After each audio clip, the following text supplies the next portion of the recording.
17 ноябрь күнү баш мыйзамдын жаңы долбоору парламенттин расмий сайтына жарыяланары менен коомчулукта кызуу талкуу башталды. Серепчилер Конституциянын жаңы долбоорун президенттик башкарууга өтүү аракети катары баалашууда. Коомдук ишмер Чолпонбек Абыкеев баш мыйзамдын жаңы долбооруна ылайык президенттин ыйгарым укуктарынын көбөйүшүн колдойт. Айтымында мындай кадам өлкө тагдырын жакшы жолго жетелейт. Кейпи ушул жолу биз жакшы конституция кабыл алат окшойбуз. Аны мен жеке оюмда биз мына 30 жылдан бери конституцияларыбыз ар түрлүү болду. Маселен парламенттик башкаруудагы мына азыркы колдонуудагы конституциябыз парламенттик башкаруунун конституциясы да. Бирок баары бир супер президенттик башкарууда келдик да. Акаевдин башынан бери эле супер президенттик башкарууда келе атабыз, бирок мыйзамсыз. Президенттер мыйзамсыз башкарышты. Бул долбоордо президентке мыйзамдуу түрдө укук берилиптир. Эгерде президентибиз мыйзамдуу түрдө укук менен берсек, анда президентте жоопкерчилик да болот да. Жаңы долбоордо президент мамлекеттин башчысы болуп саналат жана аткаруу бийлигин жетектейт деп көрсөтүлгөн. Өлкө башчы мамлекеттин ички, тышкы саясатынын негизги багыттарын аныктайт жана 5 жылга шайланат, бирок 2 мөөнөттөн ашык эмес. Президент ошондой эле өкмөттүн курамын жана түзүмүн өзү аныктайт. Андан тышкары парламенттин депутаттарынын саны 90го кыскартылып, өкмөттү башкаруу премьер-министр болгон президентке жана анын аппаратына жүктөлөт. Документке ылайык президенттин укуктары кеңейтилип, мамлекеттик башкарууга элдик курултай деген жаңы институт киргизилет. Серепчилер коомдук талкууга коюлган жаңы мыйзам долбоорунда артыкчылыктар менен кошо мүчүлүштүктөр да жок эмес экендигин айтышууда. Колдой турган жагы мамлекеттик башкаруу формасы президенттик болоору ачык жазылыптыр. Анткени мына бизде шайлоо маалында, кечээ парламенттик шайлоо маалында элдер да айтып атты да, бизде бир баштуу бийлик болуш керек. Парламенттик башкаруу болгондо мындай бир жоопкерчиликтүү бийлик болбойт экен, бири-бирине шылтап тура берет экен деп. Же болбосо мына бизге чейин де факто президенттик башкаруу болду, де юра парламенттик башкаруу деп айтып аттык да. Бирок чын-чынына келгенде парламенттик башкаруу деген аты эле болбосо кагаз жүзүндө, иш жүзүндө толук 100% президент эле башкарып атты да. Бирок жоопкерчиликке келгенде президент дайыма баш мыйзамга ылайык менде укук жок, полномочия жок, бул боюнча өкмөт аткаруу бийлиги жооп бериш керек деген, депутаттар парламент жооп бериш керек деген шылтоо жооп дайыма болуп келгенде, мына ошонун негизинде бизде ушундай жоопкерсиздик мамиле болду. Ушул жагынан баары бир президент башкарыш керек болчу.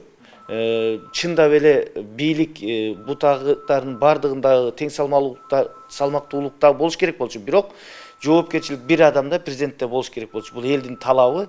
Ошондо чындап бийликтин ээси эл болгондон кийин кимден сурашты билиш керек болчу да. Ошон үчүн президенттик башкаруу болгону бул туура. Ал эми мен аябай мындай бүдөмүк ойго салып аткан бул элдик курултай болуп атат да. Курултай деген түшүнүк кирип атпайбы институт. Бул мен оюмча буга ашыкча ыйгарым укуктар бериле тургандай болуп калыптыр. Себеби дегенде эл тарабынан шайланган жогорку кеңеш бар, эл тарабынан шайланган президент бар.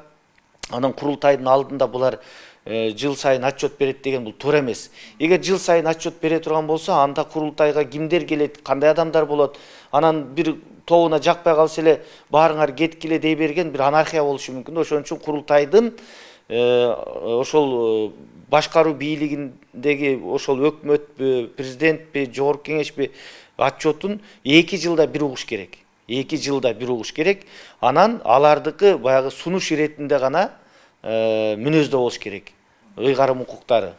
Ал эми парламенттин депутаттарынын саны боюнча айта турган болсок, балким 90 эмес 105 болсо туура болмок. Себеп дегенде 120дан баары 15 депутат кыскарып атат. Бул чоң кыскаруу. Парламентте элдин өкүлдөрү көп болуш керек, көп пикирлер айтылыш керек. Ошон үчүн 105 болсо туура болот деп ойлойм мен. Себеби дегенде ошонун 60-ы партиялык тизме менен шайланса, 45-и округтардан бир мандаттуу болуп шайланып келишмек. Эми албетте бул долбоор сөзсүз коомчулуктун, эксперттердин сунушун камтыйбыз деп атпайбы? Эми долбоор чыкты, мен ойлойм ошо элдин, эксперттердин пикири камтылып, анан акыркы редакциясы болот го деп. Анан эми бул жерде президент бир эле учурда аткаруу бийлигинин башчысы болуп атпайбы? Өкмөттүн түзүмүн, курамын өзү аныктайт деп атпайбы? андай боло турган болсо, бул жерде премьер-министр дегенде таптакыр болбош керек да. Себеби премьер-министрде эч кандай бир ыйгарым укук калбайт экен да, жоопкерчилик деле болбойт экен да. Ошол себептен премьер-министрлик болбош керек, балким вице-президент деген жаңы институт кириш керек да. Ошондо туура болот. Ал эми айрым саясатчылар сунушталып жаткан жаңы баш мыйзамдын такыр кажети жок болчу дешет. Анткени кыска убакыттын ичинде жазылган долбоорду референдумга алып чыгуу мүмкүн эмес. Айтымдарында эгер Кыргызстан парламенттик башкаруу системасынан баш тартып, президенттик башкарууга өтсө, демократияга чоң коркунуч жаралат. Партиялар башкарган деп эч ким айтып бере албайт. Болгон эмес эч кандай парламенттик башкаруу бизде. Жалаң президенттик башкаруу болуп келген. Бүгүн да президенттик башкаруу. Эми бул хандык системаны алып келебиз деген нерсе. Парламенттик башкарууну кабыл алган 25 өлкөнүн 17си демократия орногон да, 17синде. Ал эми президенттик башкарууну кабыл алган айталы, мисалы 15 өлкөнүн ичинен 3-өндө эле демократия орногон деп айтып атат. Бул деген нерсе парламенттик башкарууну кабыл алган өлкөдө президенттик башкарууну кабыл алган өлкөгө караганда демократия 3-4 эсе мындай көп орнойт, мындай ыңгайлуу деген. Башынан 3 рет революция өткөргөн Кыргызстан үчүн башкаруунун кайсы системасы туура? Бишкек шаарынын тургундарынын пикирин билүүгө аракет кылып көрдүк. Президенттик деп ойлойм. Парламенттик болгондо эч ким деле иштеген жок го дейм да. Менин оюм боюнча, жеке оюм. Парламенттик эле керек. Акырын. Я, көпчүлүк шешет. Ой, я даже не знаю, честно. Мы и ту видели, не знаю, какая именно подойдет к нам. Нам, наверное, надо какая-нибудь смешанная, что ли, чтобы друг друга контролировать. Ал арада президенттин басма сөз кызматынын жетекчиси Нургазы Анаркулов Конституциянын долбоору коомдук жана эксперттик пикирлерди эске алуу менен оңдолуп, кайрадан иштелип чыгаарын маалымдады. Тазагүл Эмилбекова, Калыс Сакибаев, Нью ТВ.